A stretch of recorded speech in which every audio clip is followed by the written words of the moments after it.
Welcome to நம்ம சேவை channel. நம்ம சேவை சேனலில் வந்து பார்த்தீங்கன்னா கிட்டத்தட்ட வந்து 8வது பார்ட் வீடியோ போட போகிறோம். ஆல்ரெடி 7 பார்ட்டு போட்டோம். மேக்ஸிமம் வந்து எல்லா வீடியோ வந்து கவர் பண்ணிட்டோம். இது வந்து ஃபைனலாக இருக்கிற வீடியோ. இன்னும் 2 வீடியோ வந்து பார்த்தோன்னா மறுபடியும் ரிசர்ச் பண்ணிட்டு என்ன முக்கியமான கொஸ்டின் வேணுமோ அதை வந்து போகலாம். ஏன்னா வந்து இது வரைக்கும் நம்ம வந்து எல்லா டாப்பிக்கும் வந்து கவர் பண்ணியாச்சு. இது அடுத்த 2 வீடியோவில் வந்து பார்த்தோன்னா மேக்ஸிமம் வந்து யாரா இன்டர்வியூ அட்டன் பண்ண கொஸ்டின் கொடுத்தா கொடுக்குறேன். இல்லைனா ஜென்ரலாக நம்ம என்ன படிக்கணுன்றது மட்டும் பார்த்துக்கலாம். 10 வீடியோ போடணும்னு சொன்னல, 10 வீடியோவில் வந்து 7 வீடியோ முடிஞ்சிச்சு. அது எதுக்காக 10 வீடியோ போடுறோம் அப்படின்னு பார்த்தீங்கன்னா 50க்கு 50 வந்து எப்படி எடுக்கணும் இன்டர்வியூவில், அதுக்காக தான் நம்ம வந்து வீடியோ போடுறோம். இப்போ வந்து பார்த்தீங்கன்னா நம்மளுடைய சென்னையில் வந்து இது வரைக்கும் வந்து ஆல் டிக்கெட் வந்து ஓப்பன் ஆகலை. அது மட்டும் இல்லாமல் நிறைய டவுட்டுங்களாம் பேச சொல்லியிருக்கீங்க. அதுக்காக வந்து நம்ம வந்து நாளைக்கையோ இல்லை விரைவிலையும் வந்து பார்த்தீங்கன்னா அந்த வீடியோ மேக் பண்ணலாம். இப்போ வந்து என்னென்னா 8வது பார்ட் வீடியோ வந்து பார்த்தீங்கன்னா தலைவர்கள் என்னதுன்னா தேச தலைவர்கள் இருக்காங்க இல்லையா, அவங்கள பற்றி நம்ம வந்து பேச போகலாம். ஏன்னா எனக்கு வந்து லாஸ்ட் டைம் வந்து பெரியாரை பற்றி ஒரு கேள்வி கேட்டாங்க. பெரியாரை பற்றி கேள்வி கேட்கும்போது ஈவே பெரியார்னை மட்டும் நான் படிச்சுட்டேன். அதுக்கப்புறம் வந்து பார்த்தோன்னா அவர் ஈவேன்னா என்ன அப்படின்னு கேட்டாங்க. அதுக்கப்புறம் தான் தெரிய வருது ஈவேன்றது நம்ம வந்து முழுசாக படிக்கல அப்படின்னு சொல்லிட்டு. அப்போ வந்து பார்த்தோன்னா அங்கே ஒரு டிஸ்டர்பன்ஸ் ஆகிடுச்சு. அதனால் வந்து அந்த தேச தலைவர்களை பற்றி நம்ம வந்து பேச போகலாம். ஃபர்ஸ்ட் வந்து பார்த்தீங்கன்னா பெரியாரை பற்றி எடுத்துக்கிறோம். பெரியார் வந்து பார்த்தீங்கன்னா பெரியார் எந்த இயக்கத்தை ஆரம்பித்தார், அதன் முக்கிய இலக்கு என்ன? பெரியார் வந்து எந்த இயக்கத்தை வந்து ஆரம்பித்தார், அதன் முக்கிய இலக்கு என்ன? பதில் வந்து பெரியார் சுயமரியாதையும் இயக்கத்தையும் ஆரம்பித்தார். அதன் முக்கிய இலக்கு சமூக சமத்துவம் மற்றும் சாதி ஒழிப்பு. இது வந்து பார்த்தீங்கன்னா முக்கியமான விஷயங்கள். இதெல்லாம் வந்து நம்ம கேட்க வேண்டியது. அடுத்தது வந்து பெரியார் எந்த மாதிரியான சமூக சீர்திருத்தங்களில் ஈடுபட்டார்? பெரியார் சாதி ஒழிப்பு, பெண்களின் உரிமை, மாத சுதந்திரம் மற்றும் அறிவு போதனைகள் ஆகியவற்றில் ஈடுபட்டார். அடுத்தது பெரியார் தன் கருத்துக்களை பகிர்வதற்கு எந்த இதழ்களை தொடங்கினார்?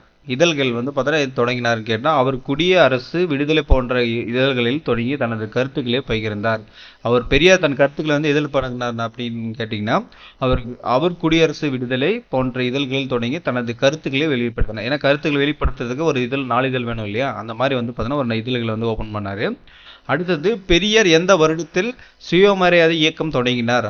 1925 ஆண்டு. அதை வந்து தெளிவாக தெரிஞ்சுக்கணும். பெரியார் எந்த வருடத்தில் சுயமரியாதை இயக்கம் தொடங்கினார்? 1925 ஆண்டு பெரியார் சுயமரியாதை இயக்கத்தை தொடங்கினார் அப்படின்னு நம்ம சொல்லணும். பெரியார் கல்வி தொடர்பான முக்கிய கருத்து என்ன? பெரியார் கல்வி அனைவருக்கும் கிடைக்க வேண்டும் என நம்பினார். குறிப்பாக பெண்களுக்கு மற்றும் பிற்படுத்தப்பட்ட மக்களுக்கும் வந்து கிடைக்கணும்னு வந்து இது பண்ணார். இந்த மாதிரி வந்து பார்த்தீங்கன்னா பெரியார் வந்து சொல்லிகிட்டே போகலாம். இப்போ வந்து நம்ம அடுத்த இது ஒரு முக்கியமான விஷயங்கள் மட்டும் அவரை பற்றி தெரிஞ்சுக்கணும் இல்லையா, அதுக்காக போட்டோம். ஈவே பெரியார் அப்படின்னு சொல்லிட்டு நான் வந்து பார்த்தோன்னா சொல்லிட்டேன். அவர் வந்து பார்த்தோன்னா எனக்கு அடிமை பெண்கள் வந்து மீட்டெடுக்கணும் வந்து சொல்கிற இதுக்கு வந்து குரல் கொடுத்து பேசினார். அப்படின்ற மாதிரி பெண்களுக்கு அனைத்து கல்விகளையும் கொடுக்கணும்னு சொன்னவர் யாருன்னு கேட்டாங்க. நான் வந்து பெரியார்னு சொல்லிட்டேன். என்ன வெறும் பெரியார்னு சொல்கிற அப்படின்னு கேட்டார். ஈவே பெரியார்னு சொல்லிட்டேன். ஈவே பெரியார் என்ன அப்படின்ட்டாருங்க. ஃபுல் ஃபார்ம் என்னன்னு கேட்டாங்க. ஈவே பெரியார் வந்து நான் படிக்கும்போது என்ன பண்ணுங்க, ஈவேரா பெரியார் அப்படின்னு நான் படிச்சிட்டோம். அதுக்கப்புறம் தான் தெரிய வருது அவர் ஃபுல் ஃபார்ம் எடுத்து பார்த்தா ஈரோடு வெங்கட்ட ராமசாமி நாயக்கனார் பெரியார். ஈரோடு வெங்கட்ட ராமசாமி நாயக்கார் பெரியார். அது வந்து நம்ம தெளிவாக படிச்சுக்கணும். இது வந்து நம்ம இந்த மாதிரி இப்போ சின்ன சின்ன விஷயத்த இருக்கிறனால தான் நம்மளுக்கு வந்து அங்கே ஃபுல் மார்க் கிடைக்கிறதில்ல, அதை வந்து பாதி மார்க்கை போட்டுறாங்க. இது வந்து நம்ம வந்து தெளிவாக படிச்சுக்கணும். அடுத்தது வந்து சமூக சீர்திருத்தவாதி மற்றும் தன்னரசு இயக்கத்தில் முன்னணி தலைவர். பெண்கள் கல்வி, பணியிடம் மற்றும் உரிமைகளை ஆதரவளித்தார்.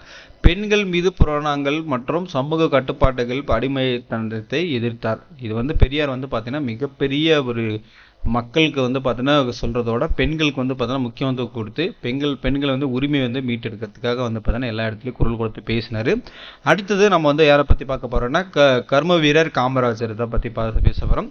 கர்ம வீரர் காமராஜர் வந்து பார்த்தீங்கன்னா அவர் கேள்வி வந்து ஒரு சில இடத்துல தான் கேட்பாங்க. இருந்தாலும் தெரிஞ்சுக்கலான்றதுக்காக கர்ம வீரர் காமராஜர் தமிழக முதல்வராக எந்த வருடத்தில் பதவியேற்றார் அப்படின்னு அவர் கேள்வி கேட்டாங்கன்னா 1954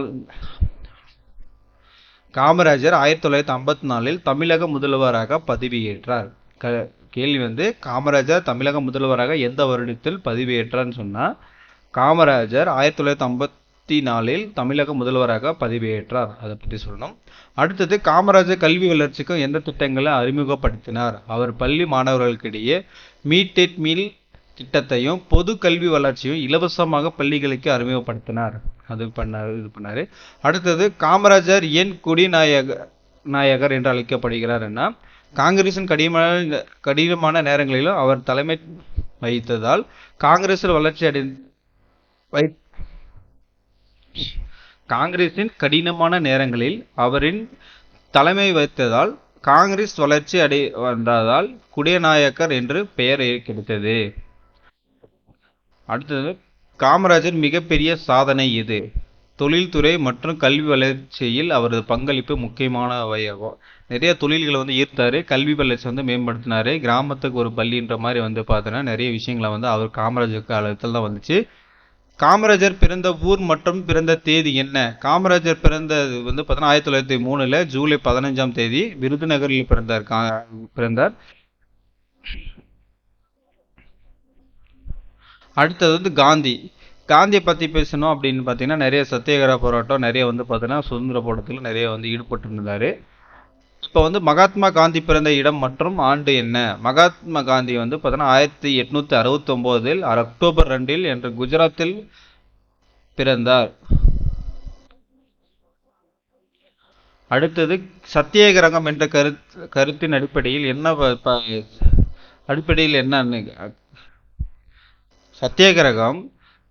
சத்தியாகிரகம் என்ற கருத்தின் அடிப்படை என்ன? சத்தியமாக உண்மையாகவும் அகிம்சையாகவும் போராட்டத்தை அடிப்படையாக கொண்டது. சத்தியாகிரகம் பார்த்தீங்கன்னா சத்தியமாகவும் உண்மையாகவும் அகிம்சையாக போராட்டத்தை அடிப்படையாக கொண்டது. உப்பு சத்தியாகிரகத்தின் முக்கிய நோக்கம் என்ன? ஆங்கிலேயர் விதித்த உப்பு வரிக்கு எதிர்ப்பு தெரிவித்து உப்பு சுதந்திரம் வலியுறுத்தியதாக இருந்தது. காந்தியின் மிக முக்கியமான சமூக சீர்திருத்தம் எது? சாதி பிரிவினை ஒழித்து தாழ்த்தப்பட்ட மக்களுக்கு சமத்துவத்தை வழங்குவதே முக்கியமானதாகும். அடுத்தது காந்தியின் யங் இந்தியா இதழ் எந்த பிரச்சனைகளுக்கு தீர்வாக இருந்தது? தேசிய இயக்கங்கள், பொருளாதார சுதந்திரம், சமூக சீர்திருத்தம் ஆகியவற்றை ஆதரிக்க இதழ்கள் முக்கியமாக இருந்தது. அடுத்தது அம்பேத்கர் எந்த துறையில் புகழ் பெற்றவர்? அவர் சட்டவியல் மற்றும் இந்திய அரசியலமைப்பின் உருவாக்கத்தில் புகழ் பெற்றவர். அம்பேத்கர் எந்த சமயத்தை தத்தெடுத்தார்? அவர் பௌத்த மதத்தை தத்தெடுத்தார், சமத்துவம் மற்றும் அகிம்சை மீது நம்பிக்கை வைத்ததால். அம்பேத்கர் சட்டப்பணியில் இந்திய அரசியலமைப்பு எந்த சிறப்பம்சங்களை சேர்த்தார்? அனைத்து மக்களுக்கு சம உரிமை, தனி மனித சுதந்திரம் மற்றும் தாழ்த்தப்பட்ட மக்களுக்கான பாதுகாப்பு ஆகியவை. அம்பேத்கரின் கல்வி வாழ்க்கை முக்கியமான சாதனைகள். அவர் லண்டன் ஸ்கூலில் எக்கனாமிக்கல் மற்றும் கொலம்பியா பல்கலைக்கழகத்தில் முனைவர் பட்டம் பெற்றார். இந்த மாதிரி நிறைய தலைவர்களை பற்றி நம்ம தெரிஞ்சுக்கணும். ஏன்னா இவ்வளோ தான் நம்ம பார்த்தோன்னா இருக்கும் கொஸ்டின் அப்படின்லாம் இல்லை. அவங்க எப்படி வேணால் கேட்கலாம், எப்படி வேணால் எந்த ரூபத்தில் வேணால் கேட்கலாம். அதனால் பார்த்தோன்னா நான் முக்கியமான தலைவர்களை மட்டும் எடுத்து வச்சிருக்கிறேன். இந்த மாதிரி பல தலைவர்கள் பார்த்தோன்னா முக்கியமான நேரத்தில் பார்த்தோன்னா நம்மளை கேட்பாங்க, நம்ம மறந்துடக்கூடாது. அதனால் நிறைய ஒர்க் அவுட் பண்ணுங்கள், நிறைய இது பண்ணுங்கள். கண்டிப்பாக பார்த்தோன்னா நம்மளுடைய இலக்கை 50க்கு 50 எடுக்கணும். மேக்ஸிமம் இது இந்த டாபிக் பொறுத்த வரைக்கும் ஒரு மார்க்கு ஒரு கேள்வி 2 கேள்வி வரத்துக்கான வாய்ப்பு. ஏன்னா கேட்டது ஆல்ரெடி பெரியாரை பற்றி கேட்டாங்க. அதனால் நம்ம பெரியாருக்கு எடுத்தாச்சு, காமராஜர் எடுத்தாச்சு, அம்பேத்கர் எடுத்தாச்சு, காந்தி எடுத்தாச்சு. இந்த மாதிரி முக்கியமான தலைவர்கள் எடுத்திருக்கிறோம். இது மட்டும் இல்லாமல் இன்னும் நிறைய விஷயங்கள் நம்ம தேர்ந்தெடுத்து நம்ம முக்கியமான விஷயங்கள் படிக்கணும். படிச்சிங்கன்னா அதுக்கப்புறம் பார்த்தோன்னா அடுத்தது ஸ்போர்ட்ஸை பற்றி நம்ம ஒரு டாபிக் மட்டும் எடுத்துட்டோம்னா வீடியோ முடிகிற நிலையில் வந்துருச்சு. இது பற்றி நீங்கள் என்ன நினைக்கிறீங்க அப்படின்றது கருத்து கமெண்ட் பாக்ஸில் கமெண்ட் பண்ணுங்கள். நம்ம சேவை சேனலை பார்த்தீங்கன்னா ஃப்ரெண்ட்ஸ் சர்க்கிள் ஷேர் பண்ணுங்கள். தொடர்ந்து இணைந்திருங்கள். நெக்ஸ்ட் வீடியோவில் சந்திக்கலாம். பாய்.